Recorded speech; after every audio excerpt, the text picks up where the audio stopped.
and welcome to the second session of our Mumbai Donut Collab webinar series. A lot of people have been asking us, what exactly is Mumbai Donut Collab? Why did you come up with why donut? Why collab? They get the Mumbai part, but they don't get beyond that. So we're going to break it down into uh, three parts, exactly as the name goes. So let's talk a little bit about why Mumbai and why we're working on this in Mumbai. Manas, you want to share screen? Full screen? So you want to go full screen? It's not full screen. No. I've got some strange layout. I'm not able to see. All right. It was full screen. It's not in. Yeah, okay. Now? Yeah. Okay. Now I get a white screen. Sorry, can you see or no? Now we are. Yeah. Okay. So All right. for those of you who haven't been to Mumbai or don't get around much in Fort or the old historic parts of Mumbai, that's how it used to be. And still is on days when there's a Bharat Bandh or a Sunday Bandh or something like that. This is the Mumbai which you've seen in movies. It's in all the tourist postcards. This is the Mumbai of people's imaginations. Um, and this is the kind of, I mean, let's not get into the fact that a lot of these buildings were built by the British, but TK, we've taken over and we own them now. So we still want to live in them. Uh, but this is the kind of infrastructure that we're really talking about. Well-designed, uh, well-maintained systems, which even after a century are going well, that offer multiple things to citizens. Access, public access places, aesthetics, something nice to look at. Uh, Design for elements. If you see the top left corner, which has an arched pathway for people to walk through, which helps in the summer, which helps in the rains, all sorts of things. Next slide.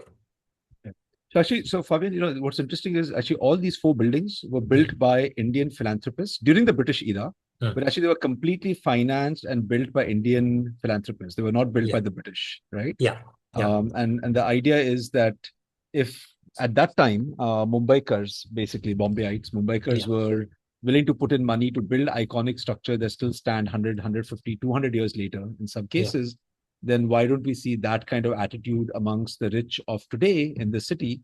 And what can we do to bring people to realize that they can contribute to the city in many ways, right? exactly. Yeah. So we move from that to all these glass monstrosities that we have of today. Yeah. Um, and of course, this is the other part of Mumbai, this the third spaces, as we call them, free public spaces that people can go to. Mumbai is such a diverse city in terms of, it's a very narrow city in terms of geography, but it's surprisingly diverse. Of course, we have the forest, the beaches help, we get migratory birds through the year. We have these iconic structures like Haji Ali, which has changed a little bit thanks to the coastal road, but still places where citizens can really flock quite reasonably and quite easily from wherever they are within the city. Again, given the way the city is. And that really brings the city together. You can be anybody and you can go to any of these places. Uh, and you're always assured of a spot there. Crowded spot, perhaps, but a spot nevertheless. Um, Next slide, please.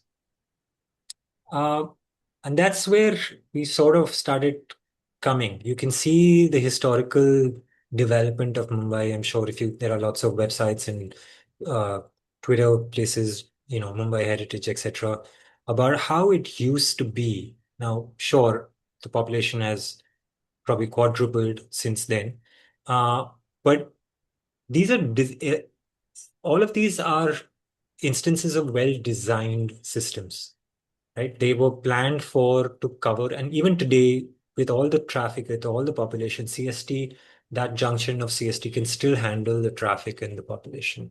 Those streets, Marine Drive can still handle all the people who come, the families who come and sit till 12 o'clock, 1 o'clock. These are well-designed systems which are designed again with keeping the citizens in mind, keeping that people would use them, keeping that everybody had to be part of it. So it was not just for the rich. It was not just for one community, one locality. It was for everybody. Perfect instance of collaboration. Uh, and from that, we sort of come to the second part of our title and today's topic about Donut Collab. And Donut Collab really comes from something called donut economics, which I'm going to hand over to Manas to talk about. For those of you who don't know Manas, he has a long history in business, in social enterprise, in social impact, and he's the founder of Donut Collab. And he's going to tell you a little bit about why, what got him started, and from where he came into this entire theory. Manas, over to you. Thanks, Fabian. And just again, Fabian is he's Mumbai Donut Collab. I'll talk a bit about it. We're completely a volunteer driven organization at this point. Fabian has volunteered. He runs the solid waste management activities that we're doing. We'll talk a little bit about that towards the end. He's spent many years in Delhi, actually doing community level solid waste work, working with municipalities and resident groups on how to improve the city's solid waste management system. And we're hoping we can recreate the same magic in Mumbai in the coming years. So I'm from Mumbai, like some of you probably are. Lived most of my life here. Now we all know that Mumbai is, whatever we say about the city and whatever it looks and feels like today, it is a powerhouse by any definition at the domestic level, certainly, and even at an international level, right? So it's a city of 20 million people, which itself would make it about the 50th or somewhere in the 40s. If it was a country, it would have a population somewhere around the 45 number mark. It's a fairly large city, and what we don't realize is that over 40% of the city, probably more, is actually reclaimed. And if you look at it from over the last 300 years, huge amount of land has been reclaimed to create the city we know today. Of course, the reclamation also causes the problems of low-lying areas and flood zones and so on. So how we reclaim matters, how we have done it.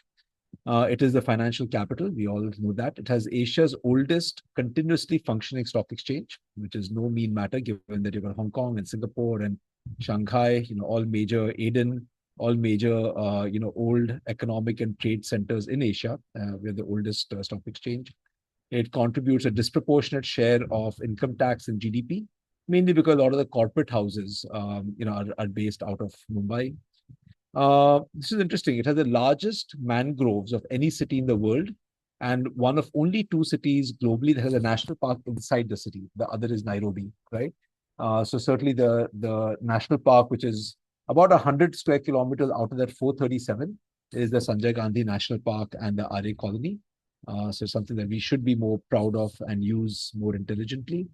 And as a country, Mumbai would rank at about 40, 35 to 40 globally in terms of GDP. Not that GDP is a very important or useful metric, as we'll discuss today, but for whatever it's worth. And it covers more than 1/3 of India's maritime trade still flows through Mumbai and JNPT, right? So important city, powerhouse. Now, this is what it looks like in other numbers. We're the 17th richest city in the world, okay, in the world. Yet we rank 154 in quality of life. We have more than half the city living in slums, and we are quite easily the dirtiest and most polluted city in the world. If you look at air pollution, noise pollution, solid waste, dirty streets, water bodies, if you take all factors considered, I would say that we are quite easily probably the dirtiest major city in the world. And the question that we keep asking ourselves, which led to the creation of Mumbai Donut Collab, is can we do better? Now, I think when we ask this question to people, everyone says, yes, of course we can. Why should the 17th richest city be the dirtiest? Why should we, have given our intellectual ability, our culture, our wealth, our capability, our work ethic, right? Why should we suffer with a quality of life sitting at number 154 in the world? And why should more than half the city live in slums? Surely we can do better. The question is how and what are the incentives to do it? What are the incentives to not do it? And that's kind of a little bit of what we'll talk about today. Now, to set a certain context, over the last about 12, 13 years, I worked extensively on urban issues. And I came at it not from the perspective of an urban designer or an urban planner or an architect or an urban manager, but really from a business perspective and a finance perspective. then a social perspective, working with with a lot of non-profits and seeing how people in Indian cities struggle, sometimes with very basic things which should not really be a struggle because the rest of the world has figured out a lot of these things. And what I realized is that really, there are three core problems that we have, and this is true of cities across India, right? You've got very weak leadership in local government and in service providers, whether it's non-profits or for-profits that serve the local government.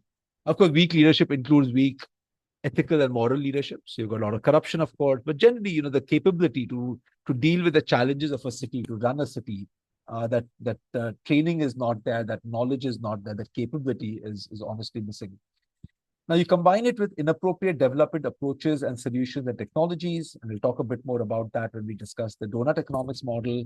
And then finally, you have inadequate budgets, you have underinvestment, and whatever money is invested is doesn't really have an outcome focus. So you build stuff, then you break stuff.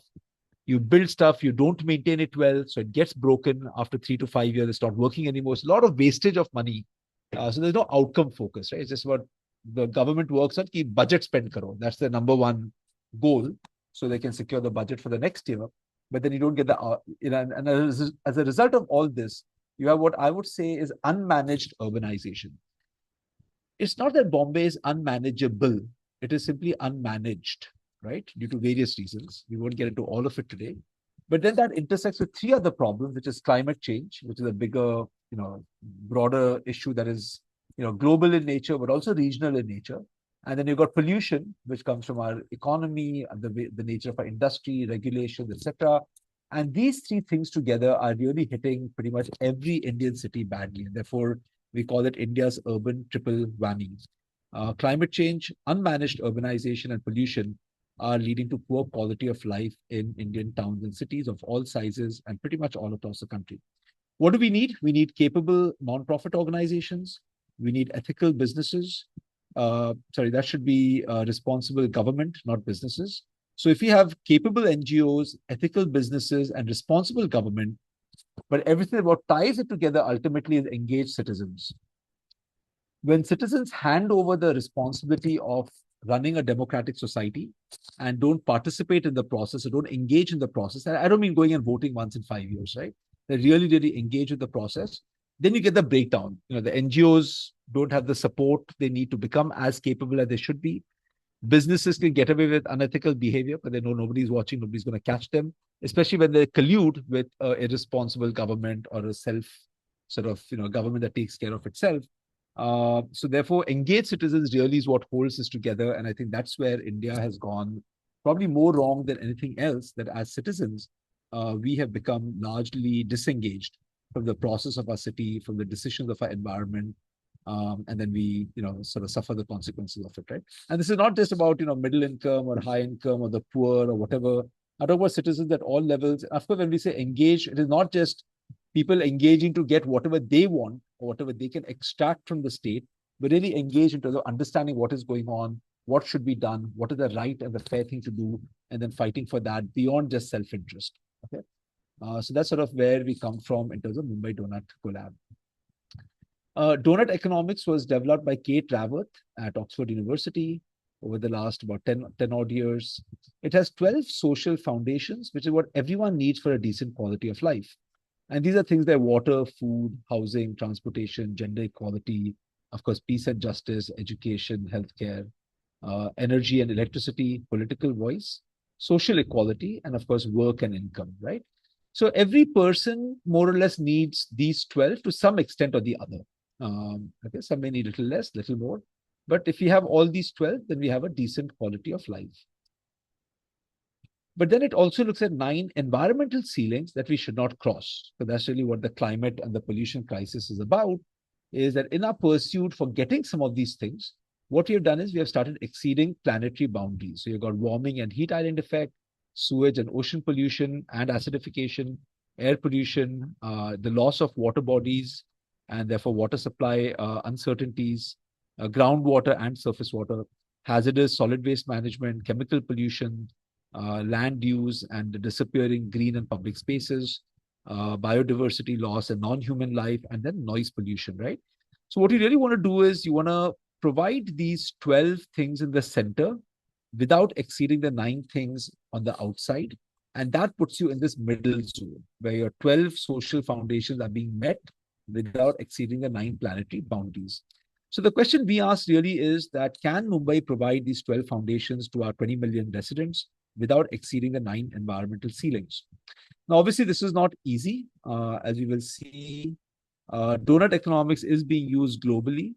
And what that red shows is where the country is either falling short on the social foundations or overshooting on planetary boundaries. So you can see nobody's in the donut, right? But the extent varies. So some countries are a little better, some are worse, some do very badly on certain. So whatever this is for the US, obviously doing very, very badly. Many of the others are not bad. Social also, there are a couple of things, probably healthcare and maybe housing, which are not doing well at all. The others are not bad. In India, you can see many of the social parameters are doing very badly. Some of the environmental parameters are doing badly. Canada has its own problems. China has its own, right? So every country is in some level of not being in the donut. And the question is, how do we get there? Okay. Now, when we look at this donut, we realize that we can start looking at what are the causalities, right? So sorry, these couple of arrows, I couldn't get rid of them somehow. But if you look at healthcare, for example, healthcare depends on food. Okay, so access to healthy, affordable, good quality food affects your quality of your health and your healthcare system. Okay, but obviously, food is not the only thing that affects healthcare, right? So air pollution affects your health, and availability of water affects your health, and noise pollution affects your health, and of course, you can find many others that will also affect your health, right? So there is a many-to-one relationship across these parameters. It's not a simple one-to-one, and they certainly don't sit independent of each other. But now your healthcare affects your work and your income, your ability to work, earn an income, keep down a job. Of course, depends on healthcare, how productive you are, how regularly you can work. You keep taking time off, or you don't have the strength to do certain kinds of work. But again, work and income also is not dependent only on healthcare, right? So, of course, work also affects healthcare. If you have stable work and income, you can take care of your health. If not, your healthcare will suffer. Your health will suffer. So you have a sort of a cycle over there, a loop over there. But your work and income now depends on education, of course. You have the skills to get a job, to keep a job. But then transportation will affect your work and income. Can you travel to where the job is, or is it traveling too difficult or too expensive? Then it cuts off certain work opportunities for you, right? Transportation will affect your noise pollution. It will also affect your air pollution, amongst other things. Your hazardous waste will affect your air pollution as well. So you've got transportation and hazardous waste.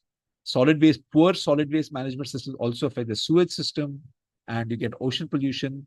And then your water body disappearing adds to your heat island effect. Your energy will add to your heat island effect. Your non-biodiversity loss will add to heat island effect. And, so you just get this spaghetti, right? That everything is kind of more or less connected to everything else. And it can become very overwhelming for anyone to understand all this and to figure out how do we start unentangling or disentangling this thing? Where do we even begin? And obviously, the more you look at it, the more arrows you will find, right? And then what happens is that because NGOs are focused on certain issues and businesses are providing certain solutions and governments have got departments and agencies and so on, everyone starts focusing on their silo. And we start creating problems where we're not looking at problems holistically. We're not solving things systemically. So for healthcare, instead of worrying about the food supply and the water supply and the air pollution and the noise pollution, healthcare department will say we need more doctors, more equipment, more medicine, more hospitals, right? That is their solution to healthcare. And that can work for a little while, and that's necessary, but it doesn't solve the problem because the other folks are not necessarily paying attention to healthcare, and therefore we are making people more sick and then building more hospitals and training more doctors to try and make them well, right? It's kind of a losing game eventually. Similarly, the transport department will focus on building more roads and alleviating sort of transportation jams, but they don't get involved in, necessarily in urban planning, where people live, where they work. Again, depending on the incentive, they're more focused on roads and bridges and fancy tunnels rather than building out public transportation and then making the public transportation system seamless. So you can get off a metro or a train, get into a bus, and then walk the short distance and get to wherever you're going. And you do all this, expensive rickshaws and shared rickshaws and no buses or taxis and more cars and so on. And then you then say, okay, now we need more roads because, there's too much traffic, right?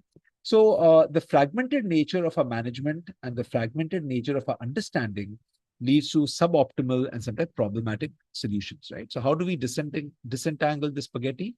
That's really what sort of systems thinking and donut economics is about. So we need to realize that we need to think in feedback loops, because everything feeds back around, right? If you look at the transportation will affect noise pollution, but then noise pollution will affect health, and then health will affect something else, which will then come back and affect transportation. So it's all interrelated, right? We also need to think into the sequence. We sometimes think a causal relationship just between two things, and we don't worry what happened before, what happens after, right? When we think of the entire chain of events and how they work, and everything will affect multiple things and so on, it becomes a lot more confusing. But then we start understanding what the cascading effects in our systems are, right? That some small thing here will have a bigger effect somewhere else, and we need to sort of go back and solve it systemically. It also creates delays. When we take an action today, the consequences may become visible months, years later sometimes. And similarly, solutions sometimes take time to show up, right? So we need to have the patience and the understanding to let those delays in the system also work out, both for the problem and for the solution. Now, most of us, including me, we do a lot of blame game, right? Oh, these people are bad, these ones cause the problem, these people are good, they're trying to solve the problem. But the thing is that as residents of a city, as people who work in certain organizations, whatever kind of organization, and as people who have got some stake or say in the government system, we may feel we have no power, and often we don't. But the question is that what decisions are we taking at a personal, organizational, and a governmental level, which affects the spaghetti, and does it help to disentangle and solve the problems, or is it feeding into the problem and just creating bigger issues but in buckets, and then we are spending more and more money? So, oh, we need $1 gazillion to solve climate change. No, we don't, right? You sort of manage your economy so it only produces stuff that really matters to people. You protect the environment in some way, again, that improves quality of life. You do certain things, and suddenly you'll find that the cost of all this climate adaptation and climate transition actually starts dropping very dramatically. On the other hand, if you keep building more and more concrete buildings, concrete roads, cutting down forests in the name of development, and then say, now to balance this, how much do I need to spend? You need to spend a lot more, because you're spending money doing the damage, and now you need a lot more money to sort of do the opposite stuff, right? To fix it. So why don't we look at not spending money on damaging things in the first place, which of course then requires a lot of trade-offs in some of the decisions. What technologies do we use? How much do we need? What choices do we go for? Do we want everybody to have a car? Is that what the future of transportation for Mumbai is? Or do we want that 95% of people should be using buses, trains, and walking, right? And metro. Those decisions can fundamentally alter how much money is needed, how much harm is done, and how quickly we get into the zone of sustainable prosperity, or into a situation where we're inside the donut, whereas other decisions may have certain economic benefits for some parties, but they create a lot of other distortions and a lot of other problems, right? So I would say that we have a lot of choices. When we can work collectively, we have more choices. When we look at ourselves as an individual standalone, we have fewer choices, because as individuals, we all have a weak voice. Maybe we have no voice. Even most organizations don't have a very strong voice. But when we get together, we can have a much, much stronger voice and much greater impact. And therefore, the idea of the collab is it is a collective action effort. It is not one more project, one more NGO. It really is about bringing people together. And that's what we'll talk about when we explain what Mumbai Donut Collab is about. Feedback loops tend to work like this. You take an action. This person is sitting between two walls. He or she pushes a wall. And then when you zoom out, you see this is actually what's going on, right? So this is the systemic view. That is the individual's view, taking an action because they feel, oh, maybe this will help me. Maybe this is the right thing to do. When we zoom out, we realize that today's problems invariably are yesterday's solutions. The question, therefore, for us is, how do we come up with solutions that don't just become tomorrow's problems, right? That they actually solve the problem. It may take time. Of course, it will not be perfect. We'll misunderstand certain things. There are certain science and technology we may not know. but can we at least think through this lens of trying to predict, if I do this, what all could happen? What all could get affected? How will that then affect? How does it propagate through the system of this city and this region and this country and this world? And when we start thinking from a systems perspective, maybe we see certain things, we get certain perspective, even if it's not perfect. We get certain perspective which we don't get when we are only thinking about our decision and not thinking it through from a systemic lens, right? So we will probably never get to a point where we're making perfect decisions and every decision, absolutely the most intelligent, perfect, will never create a future problem. But we want to get better and better at making decisions. We want to create fewer and fewer problems that stem from decisions that we're making today. And that is the idea of systems thinking, of using something like donut economics as a lens to understand the big picture and to make sort of trade-offs and choices. Okay. There are 7 principles of donut economics.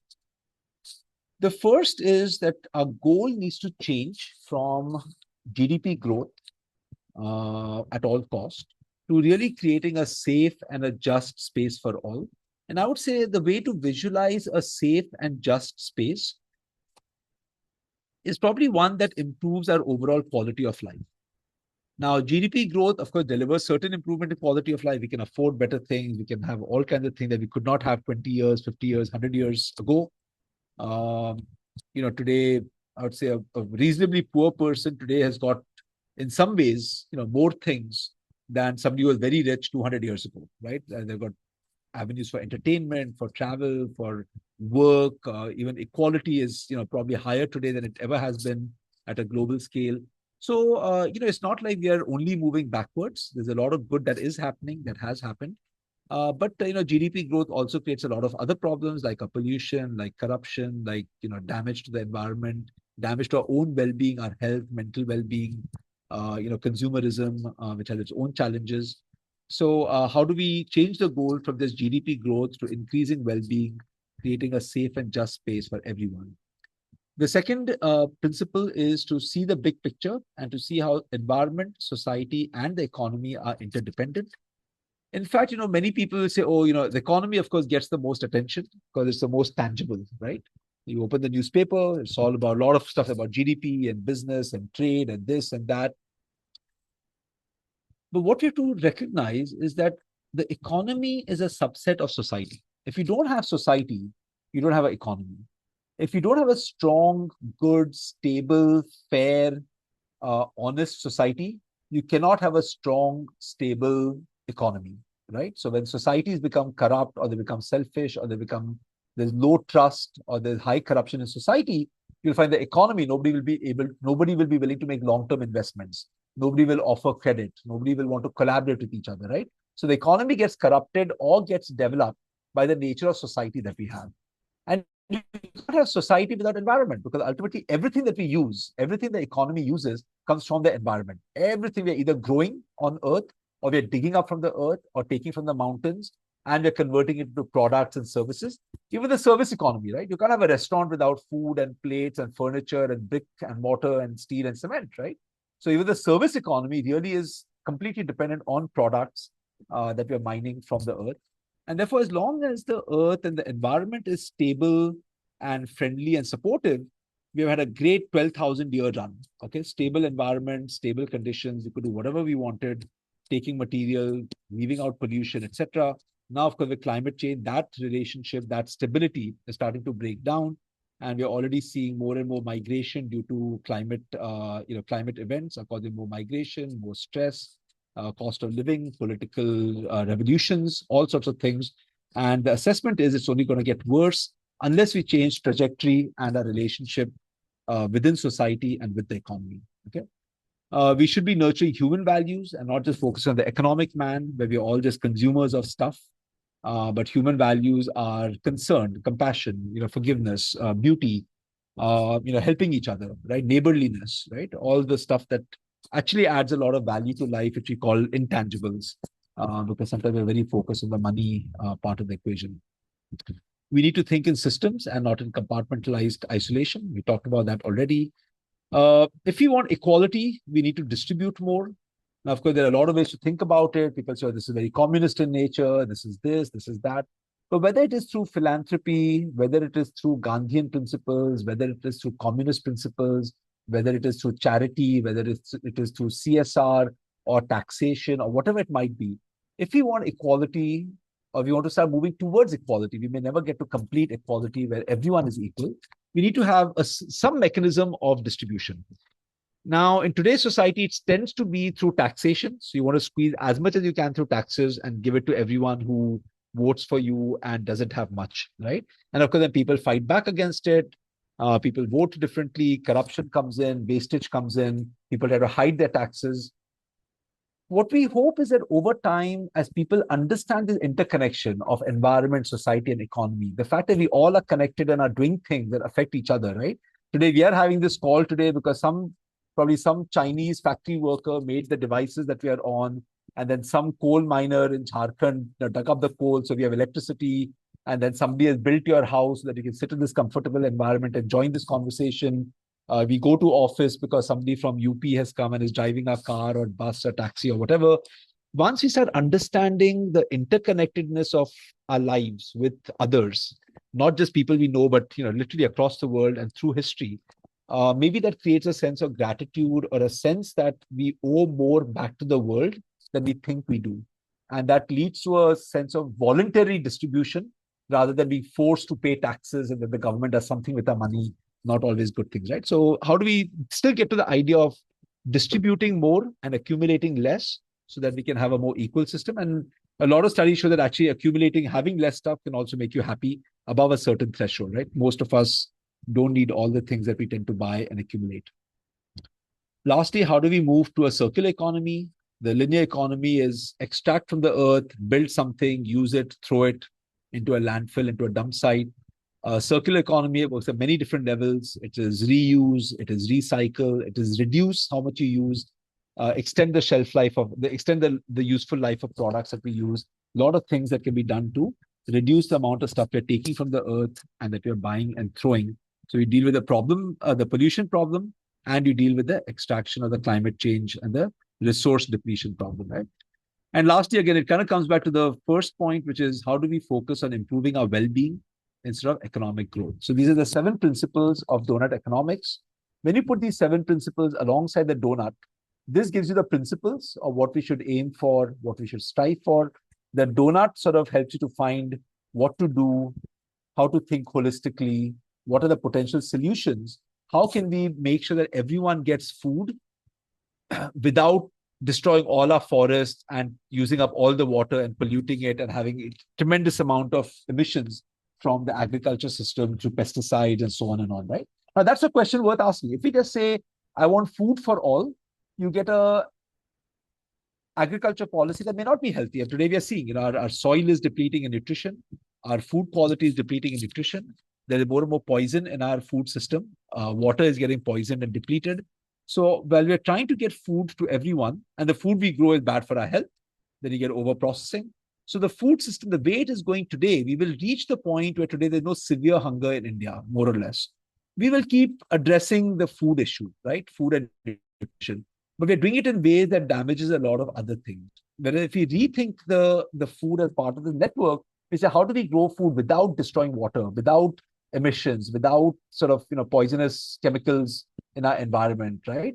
And then you get a very different kind of agriculture policy and system than where we are going today. And same with transportation and education and healthcare and solid waste and everything. So when we put these 2 frameworks side by side, the principles and the donut, it gives us a chance to really think very differently about where we want to go, where we want to reach, and how we're going to get there. What technology do we apply?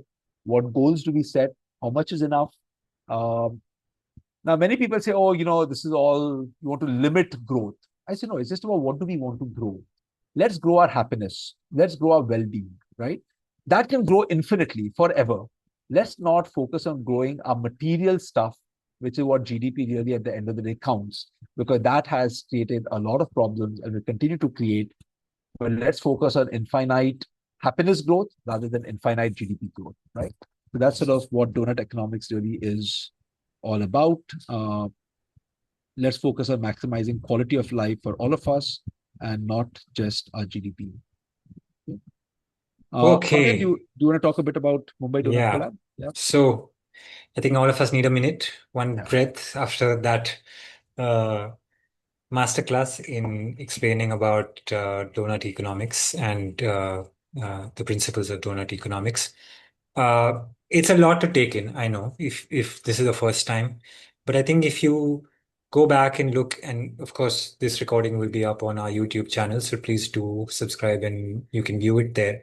When you do actually spend time looking at that model on donut economics of the donut, you will realize that these are things that we sort of covered in school and college. We cover it in our lives, but not in such a structured way. This just gives a little more structure uh, about what we are. And this is something we're all talking about all the time, right? Increasingly more and more. So, well, we covered the Mumbai part, we covered the donut part. So let's come to the collab part. Uh, as you can see on the slide, the point of the collab is well, it's also a play on words for me, right? It's a collective action. What we are is a collective working on collective action, but also bringing in solutions, putting in a sort of laboratory sense. We're trying out different solutions. So we're bringing in different partners uh, on various of those verticals. The idea is to bring together, just like the donut brings in the social and the environment, economic and the environmental factors. We also want to bring in citizens who often have lots of ideas and lots of enthusiasm, lots of energy, lots of passion, but don't quite know how to channel that, don't quite know how to get that, or simply don't have the scale. Because no number of citizens or no citizens groups will ever have the scale that the government has. And we have to always accept that.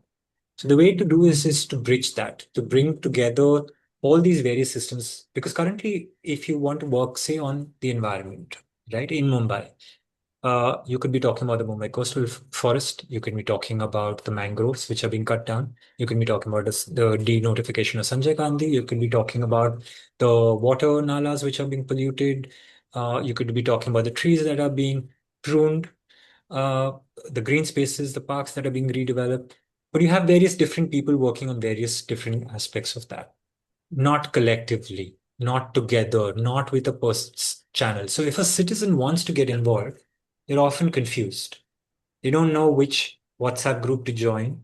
What is the purpose of that WhatsApp group? They don't know whether there's a direct method of something. Is this just going to be uh, petitions and tweet storms, or there's actually some action going to be? If that, how is that going to be? Are there going to be uh, legal challenges, physical demonstrations?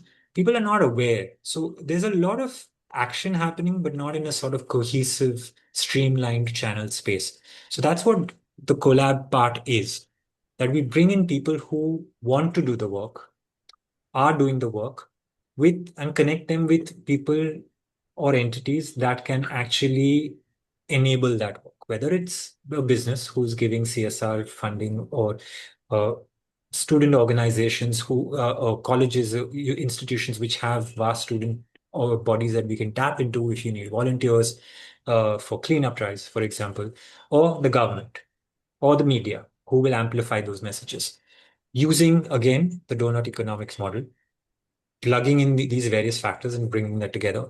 So collective action, trying out different solutions in a laboratory setting, um, collab. Okay, next slide, Anas.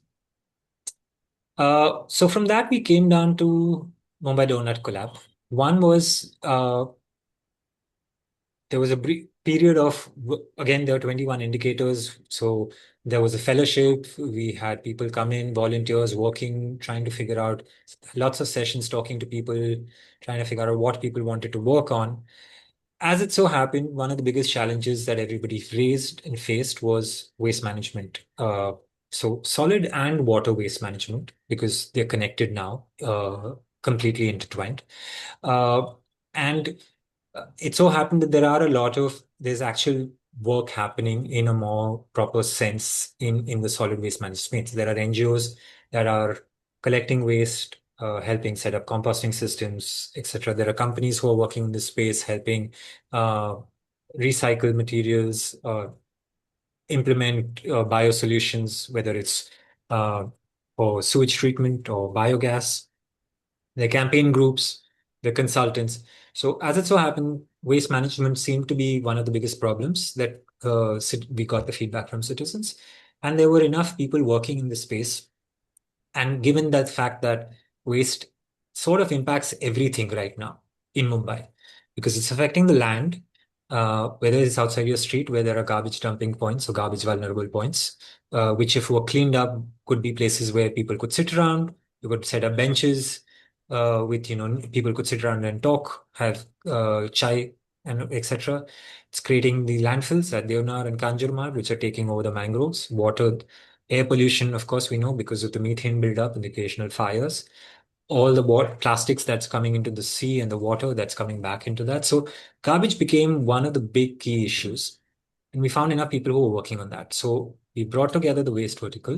The idea of the MDC was that you bring in people who are doing this work and you bring them together in one space so that you can multiply their impact. Because together you may be working on a partial issue. Nobody's a Reliance or an Adani, right, in this space. So you're left with your particular area, your particular scale, your particular funding, your particular amount of people who are working with you. But together you can find synergies.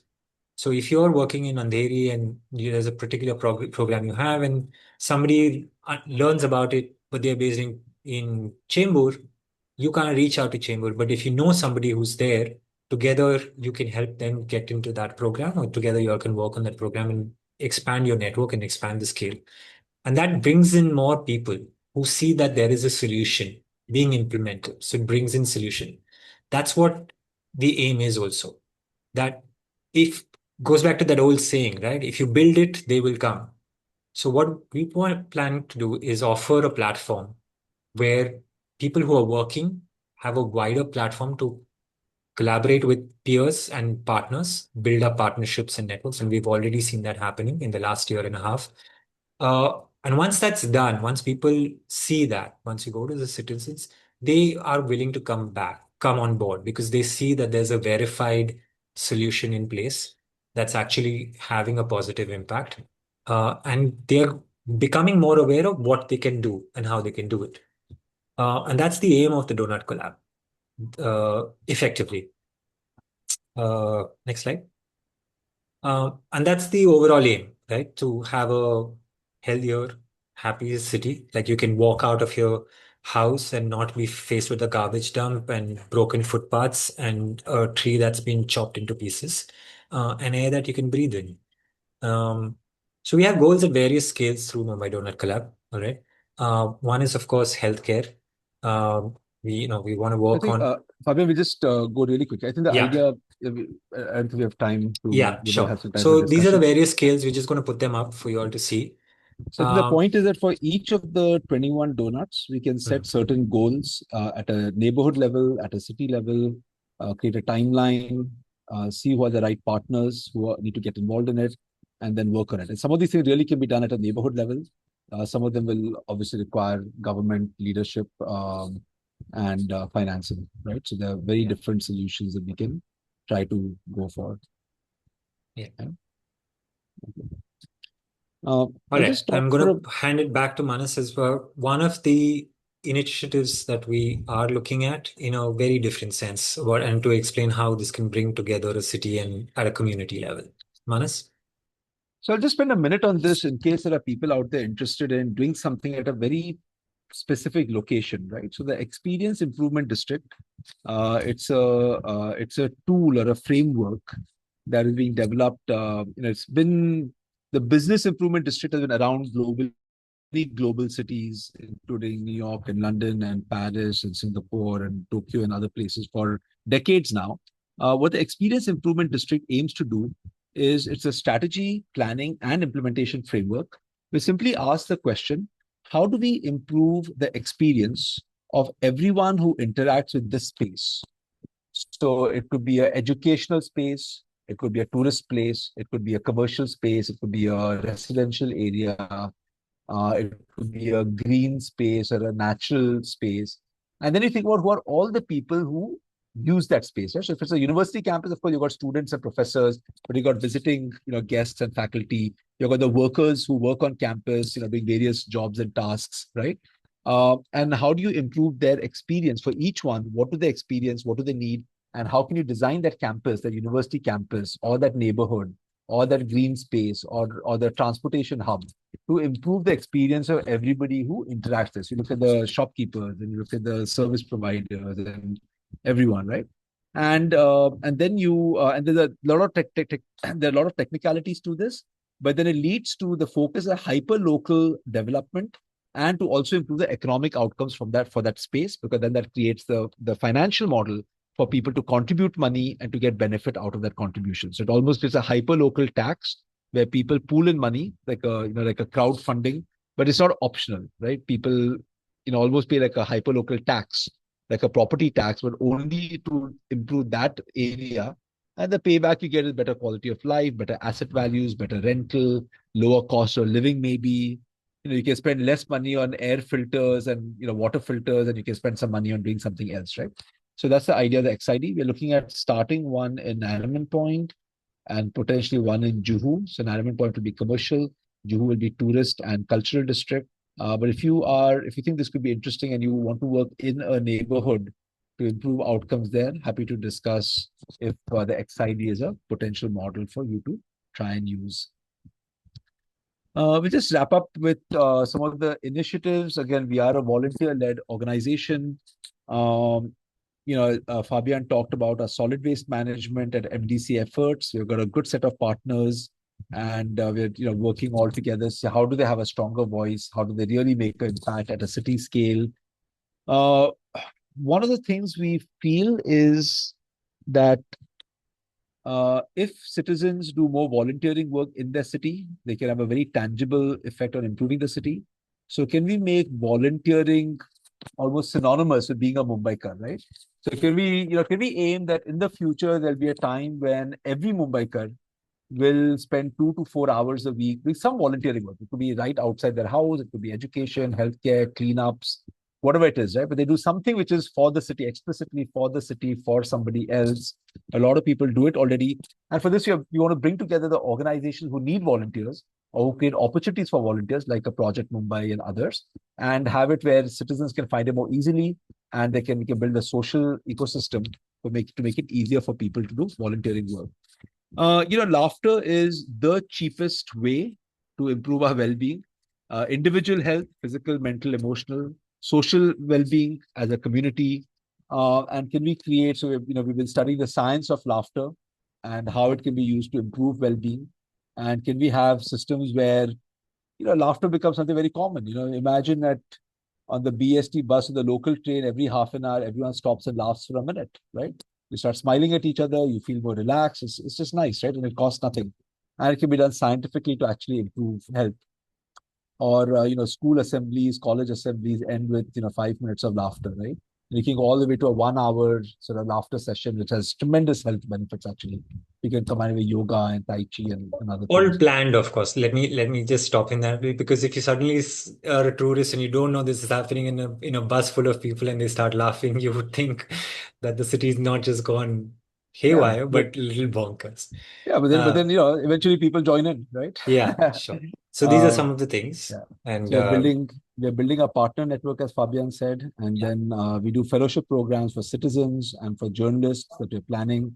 So this is some of the things we're doing, and Yeah. with that, And to give you a very brief example of what a collab can look, again, we are building verticals. We aim to build verticals across all the 21.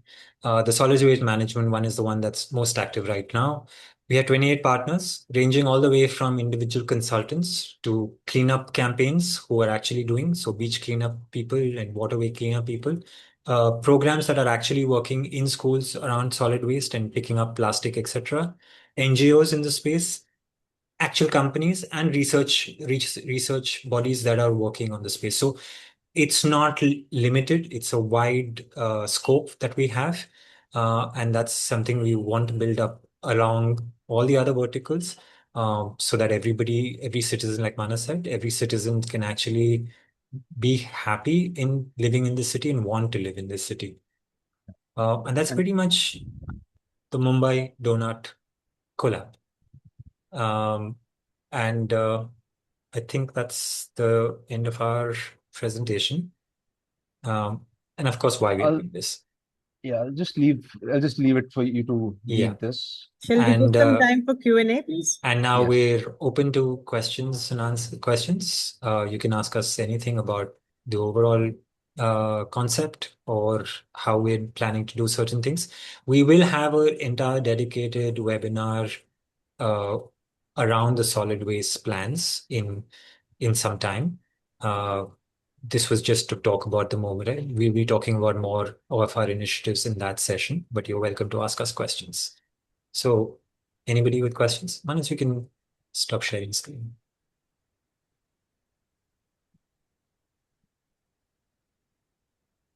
Right. Anybody with any questions that you have?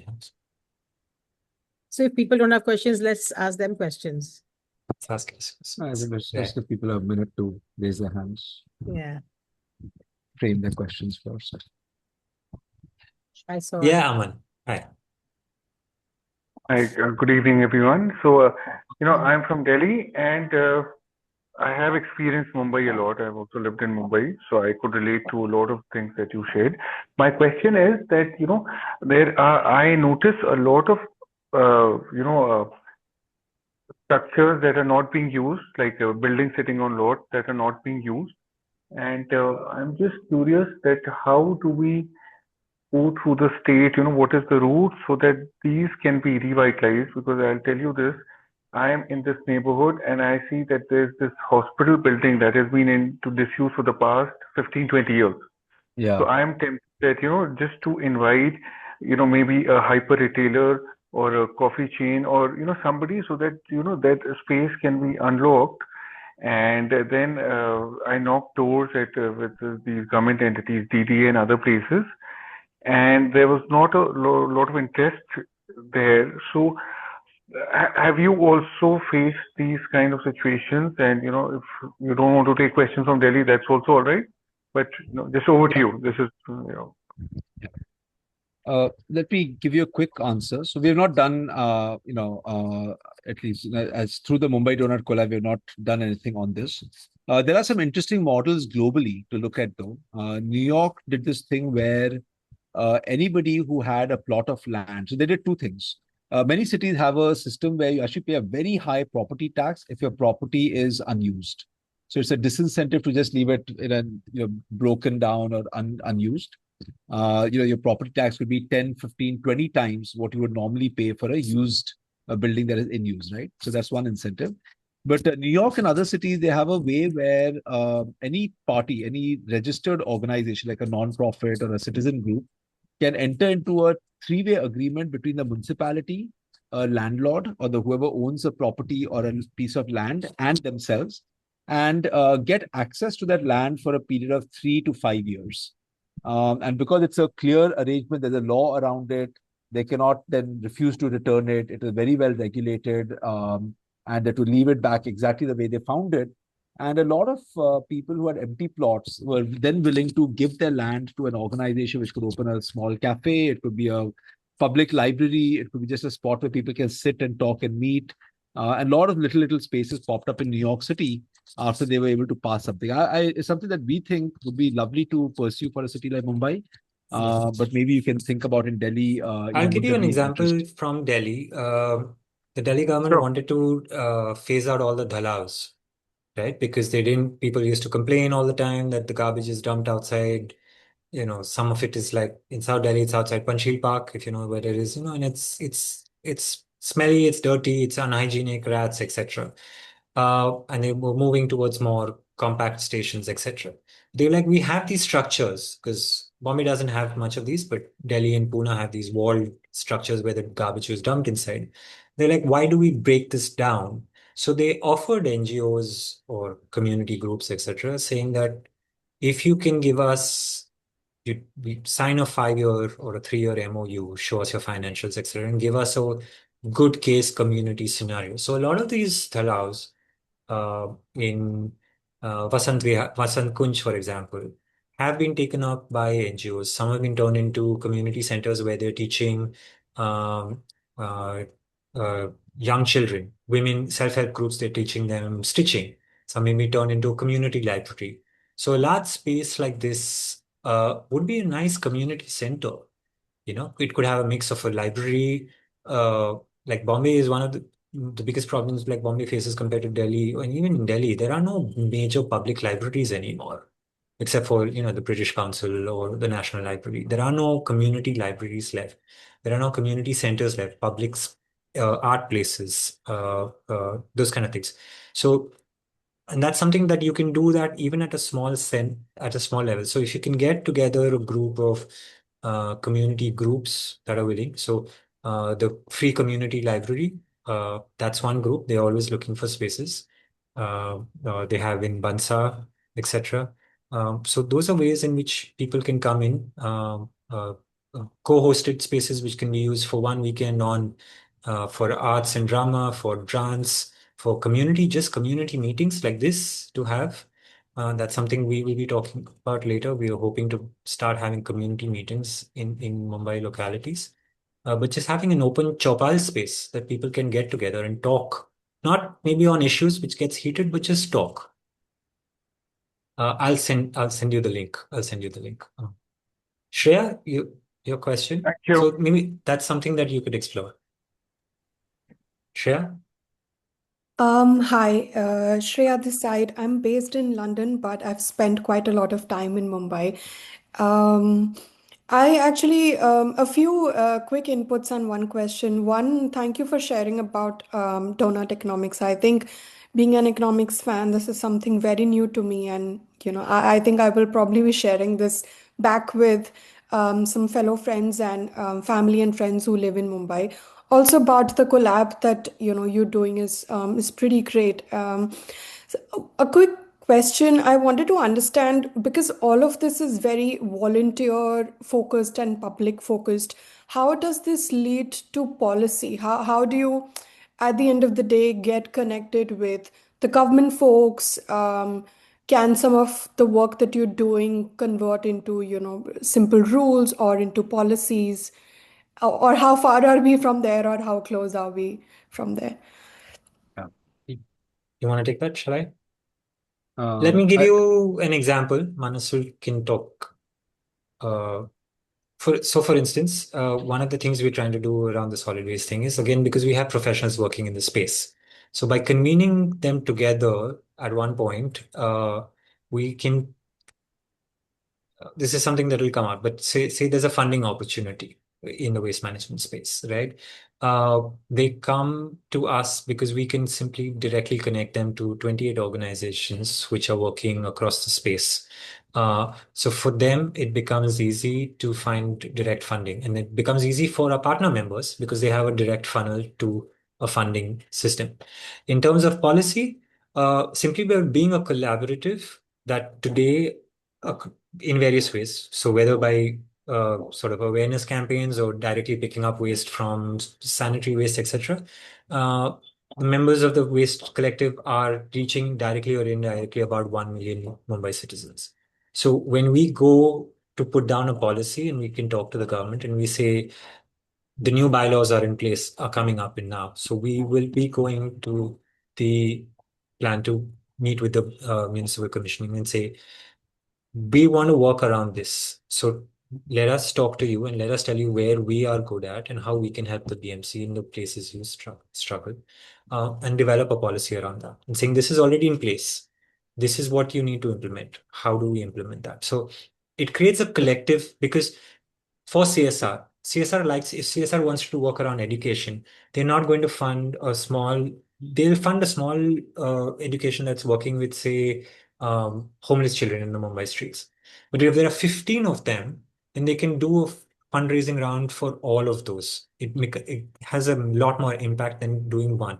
And it becomes easier for those groups also to get fundraising because then they know it's from one source.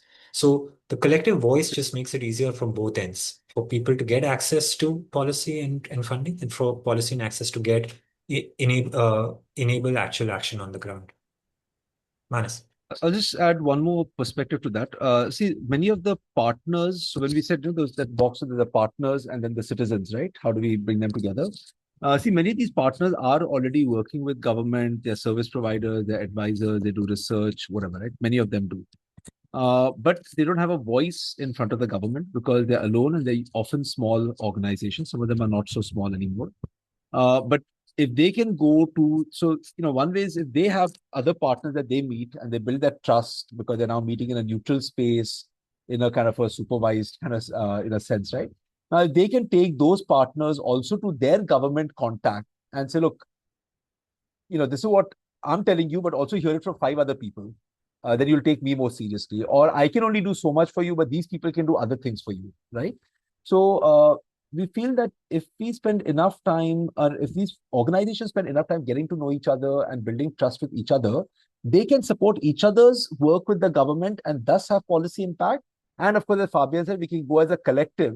And obviously, it's much nicer for a municipal commissioner to listen to 15 organizations who have got actual experience than listening to Fabian or Manas or Shweta or whoever who comes and says, this, you should do this, you should do that, right? So I think that collective action enables a lot of conversation. Now, the next level, when you have citizens behind you, because again, all these organizations, especially the non-profits, are working in different communities, right? And if they bring their community into this, saying that, look, we are able to do X for you, but you know what? Here are a few other organizations who can do other things for you, but you need to support them too. Come out there, attend a meeting, lend your voice, right? Then I think we really get this positive feedback loop going between the social sector and the citizens, where each one starts to understand each other and use each other. Citizens need the NGOs because they cannot work full time on issues, right? So they need the NGOs to think of solutions, pursue it, make it happen. NGOs don't have legitimacy unless they get a lot of support from people. And that's the sort of flywheel. And again, when I say it's not an NGO, but also businesses that are solving social problems or environmental problems. So we get the flywheel going. I think that's the goal over a period of time. And then if you have those two things going, I think, at least a lot of government officials, and again, the idea, how do you find the good ones who want to do something, who are looking for the right solutions? And they are out there, not all of them are, but there are enough of them out there. And then can we find ways to strengthen their hand and, strengthen their ability to push the right ideas within their departments? Because at they get sidelined because nobody else cares and nobody listens to them, right? So it's a lot of, and therefore that long term, it's really important to keep this as a long term thing because all these things take time and people change and so on, right? Thank Hi, you. Karan. Yeah. Hi, hello all. My name is Kannan. I live in Singapore, but I hail from a city called Coimbatore in the south. Yeah. I guess we are discussing big city problems, but I want to see if we can get involved in this stage in Coimbatore where it is at a tipping point of probably Yeah. an uncontrolled growth that Manas was talking about. And I'm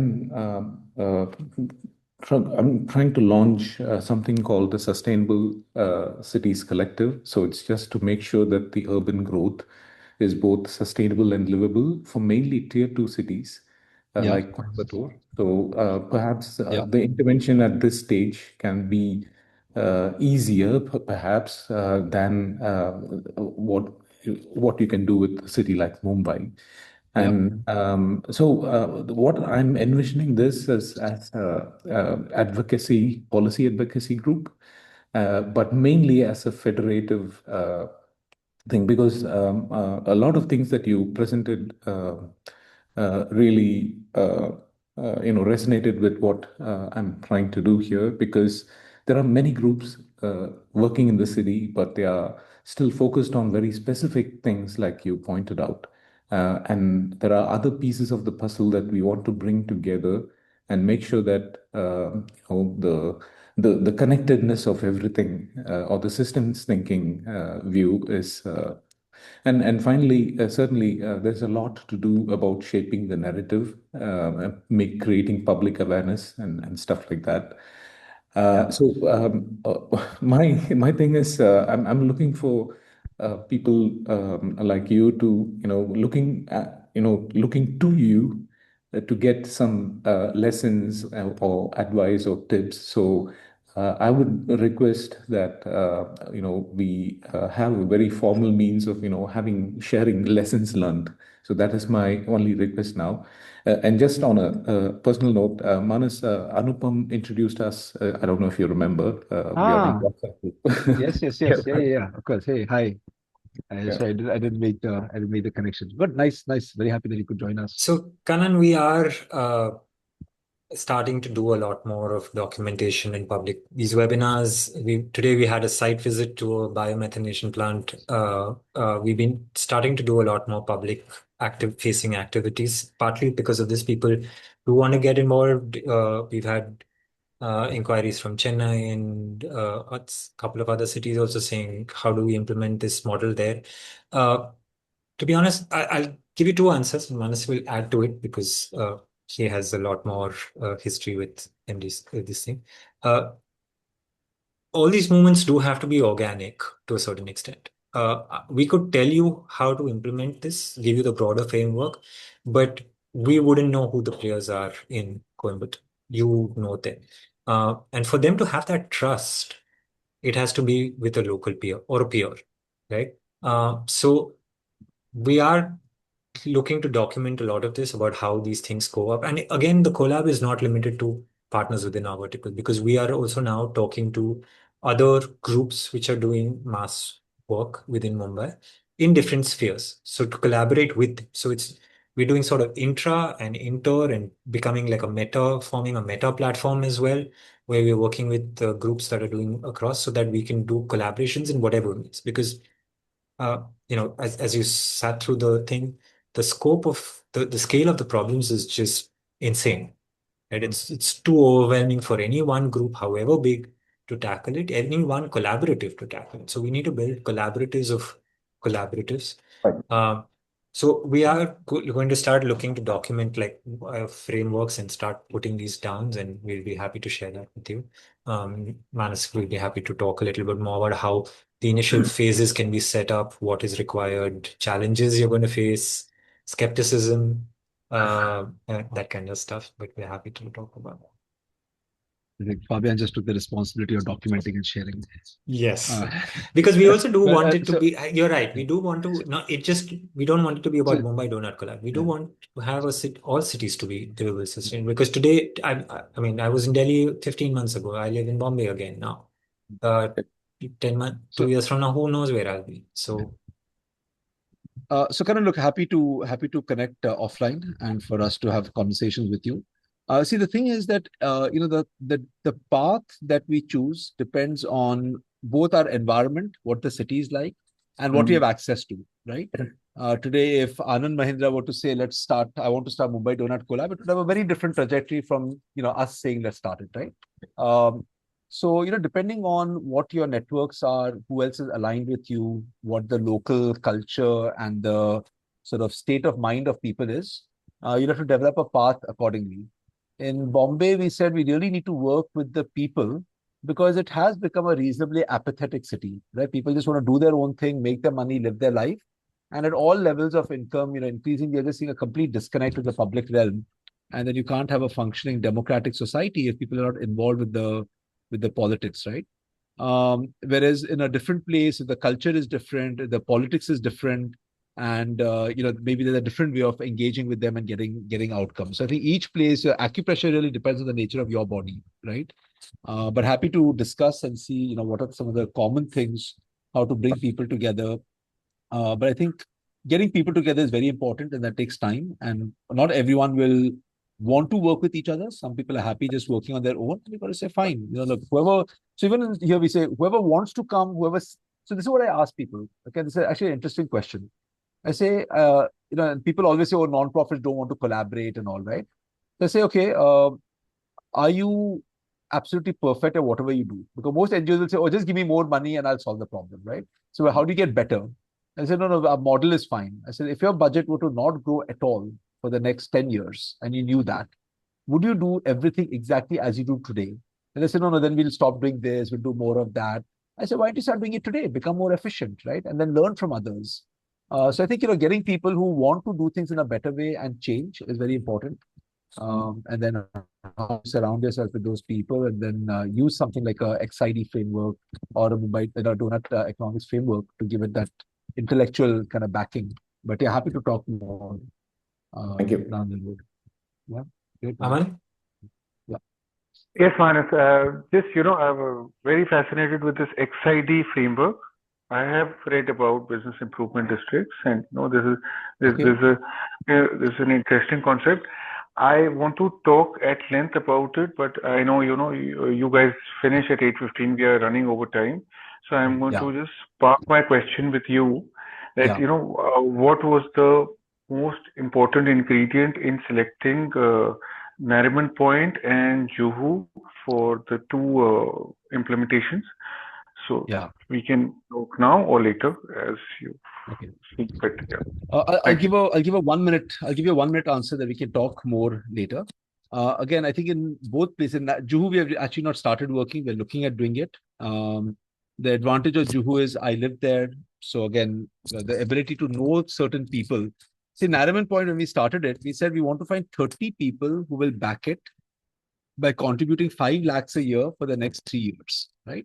Because we said if there aren't a certain group of people, Manas Rath can't or somebody can't show up in Nariman Point and say, let's make this place better, right? They'll kick me out. They'll say, who are you? So therefore, you need the local people who are local, who have got some weight or reputation or interest in that neighborhood to come together. And you need enough of them where it's not one person or two persons project, right? It's enough of a collective action movement. So we just settled on 30. There's no science to the number. We said 30 people committing 5 lakhs each means that you're reasonably serious. And there are enough people where others will then say, oh, 30 people are doing this. Let me also look at it, right? So really starting with a group of people and a fairly clear understanding of what are the challenges they face.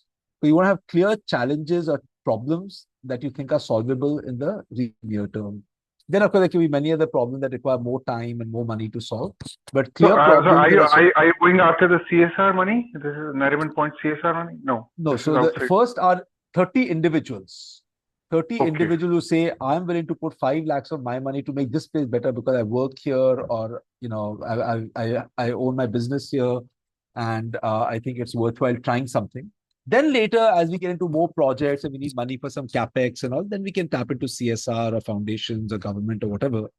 But initially, it has to be people saying, we want to make our neighborhood better. A CSR manager doesn't say, I want to make my neighborhood better. Right? So it has to be people. And again, that may not be the only way to start XID, but happy to talk more. That's just an approach we used given the local dynamics. And we thought that there are enough people in Nariman Point with the money and the interest and the frustration and the pain, to say, okay, let's And get it also done. the historical importance of Nariman Point. And Yeah. it's sort of semi-revival in the last few years. Yeah. Yeah. Thank you so much. Yeah. Thank you. Yeah. Kanan, I'll just make one comment on something you said about Coimbatore versus Bombay. Yeah, sometimes a little cynically, but sometimes I feel that we have to go through a certain level of pain and frustration before we make a U-turn, right? Honestly, I feel that Bombay is reaching that point where there's enough frustration, anger, cynicism, etc. And the question is, can it be channeled into a positive space? Other cities, actually may need to, or may, unfortunately, through inaction, become a bit worse before they turn around. But yes, sooner the better, for sure. Okay. Great. If there are no more questions, I think we've just about gotten to time. We started a little late, so I think we've covered it. Thank you all for joining. For those who will watch this on YouTube, do keep subscribing. We'll have more webinars on different subjects. Hope you join. We've also started doing physical meetups and site visits to certain places across Bombay, whether they're sewage treatment plants or water harvesting places or biogas plants. So we'll be posting that publicly. So you're welcome to join. It's open and it's free. Limited spaces, of course. Again, thank you all. Thanks, Manas, for the detailed exposition. Shweta, And nice thanks, to Fabian, hear for you. stepping in.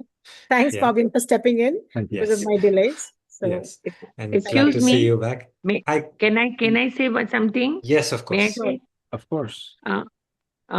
Who in Nariman Point are doing this? So we're just getting started. Some of the early supporters are a gentleman called Vinay Somani. He's interested Uh-huh. in exploring it. And Acha. then we've got some people from Free Press Journal, Free Press House. There are a few Okay. people with their offices over there. I don't know if they want me to share this publicly yet because it's still early days. But we've got about 7-8 people out of the 30 who have stepped up to support this. And from next month onwards, we will go back actively and try to get the remainder. And you will be taking interest in Nariman Point area, like Yes. Jamnaral Bazar Mark, Free Yeah. Press Road, and Yes. Yes. okay. Yes. Yeah. Do you Yeah. work there or do you live around there? Yes. No, we are having their Nariman Point Association.